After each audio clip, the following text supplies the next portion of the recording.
ඔයාලට කොහොමද ඔක්කොම හොඳින් ඉන්නවා ඇති කියලා මම විශ්වාස කරනවා. මම YouTube channel එකට ආදරෙන් සාදරයෙන් පිළිගන්නවා. මේ මහා ගෙදරින් එවලා තියෙන්නේ ලංකාවේ නම් මේ ගෙඩියක් කීයක් වෙයිද නේද? මේ නම් මේ බලන්නකෝ. මම මේ page එකට දාන්න විදියක් නැති හින්දා දෙකට කපලා කෑලි දෙක තමයි දාන්න හදන්නේ.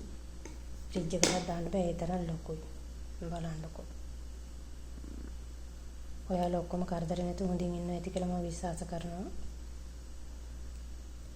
දලදා මාලිගාවේ දලදා පෙර කරඬු මෙවුව බලන්න යන්නවත් අපිට ඉතින් වාසනාව නැහෙනි. අපි මේ අරාබි රටවල කඹරන මොනවා කරන්න දුප්පත්කම හැම දෙයකට වැඩිය ලොකුයිනේ. හරක මම වැව්වේ නෑ තව.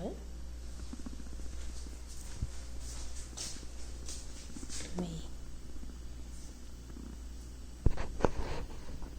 හරියට දෙකට මැදින් ගෙඩියක් බලලා ෆ්‍රිජ් එකට දාන්න හදන්නේ.